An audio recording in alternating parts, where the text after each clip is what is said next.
What's up guys, Spin Firearms here, and ever since I got this optic and have been making videos about it, a lot of people wanted to know my thoughts on it, on its performance, and so on. Well, here we are. We're sitting a little over 1,000 rounds, which about 600 of those rounds came on Saturday in -5-degree weather. So it was a pretty good test to put this thing through, and honestly it held. Now it is a budget optic, it's around $105 to $110, and I do have to say they did send me this one out for review, but after using this a couple times at the range, I went and purchased the CT2 from them with my own money. I didn't ask for them to send me another free one because I really enjoy this optic and I really like it. Now, it is for an RMR, and it performs really well. It's nothing special. It's just a simple red dot. It looks bigger through the camera than it actually does in real life, and that's because your camera causes astigmatism. But it is a shake awake, and on top of that, they have videos online of them submerging this optic in water for hours and hours and hours, and it's solid. And like I said, this weekend it was extremely cold, and this thing has ran flawlessly. It holds zero perfectly, and honestly, I'm not a big optic person, but ever since putting this optic on my Glock 26, I think I'm going to start carrying with an optic from here on out. Now, I have Ameriglow suppressor height sights on there, allowing for a perfect, accurate co-witness, and I really enjoy that.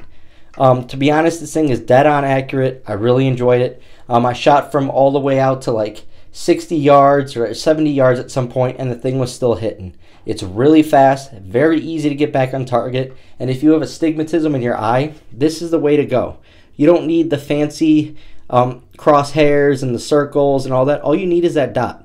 I think it's also a little more accurate just having the dot than the other circles, because that's how it works for my eyes. You may be different, but for me, that's how it works.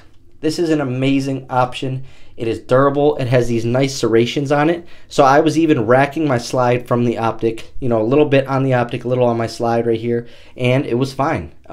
It racked perfectly. It's held completely in there, hasn't moved at all. The thing is on my firearm, hasn't gone anywhere. Over 1,000 rounds. Like I said, $105. You can't beat it. Now, like I always say, test your stuff. Do not just trust the word of a YouTuber, an influencer, or even your best friend.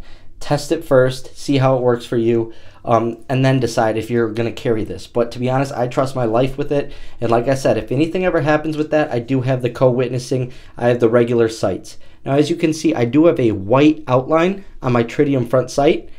And honestly, it doesn't wash out that red dot or distract your eyes at all. I know a lot of people like to do blacked out sights when they have an optic like this, but to be honest, as long as it's not a color like yellow, green, or even red, it doesn't cause a problem for me at all. Having that white, it runs perfect with it. I think it's the way to go. I have orange suppressor height sights, or the front dot is an orange dot, and honestly that causes it to take your focus off of the red dot a little bit. But this white, I realized, doesn't for me. It's actually the perfect setup. I'm really happy I made the decision to go with it. It was either going to be that or completely blacked out, so I'm glad I did that, because now I got a night front sight. Really enjoy this setup, really like this optic, and this is the firearm I've been carrying for the last 3 weeks or so. This has been it. I trust my life with this thing. I love this build. As you know, I have 12 to 13 Glock 26 builds, and this is in the top 5. And it's not because it's the most expensive, because it isn't. This is one of my cheaper Glock 26 builds. It's simply because it shows that you can have a good firearm with all the things that you want on it for a cheap price. It can be reliable, and it can function. So you don't have to break the bank trying to get that firearm that you see someone have on YouTube, or you spend days and days and weeks thinking about a firearm that they have that you don't.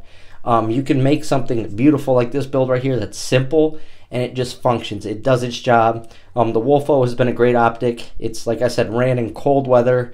It's just had no issues. I've just really liked it. And like I said, I'm not an optic person. But to be honest, this is really getting me into it. I do have a Holosun and a couple other optics, but honestly, I like it better than my Holosun. I'm just being honest with you guys. You can make it brighter than what I have there, but this is the setting I like it on. Like I said, it sort of washes out the dot being on camera.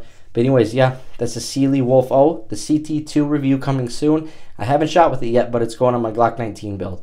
So that'll be coming soon. Anyways, thanks for watching.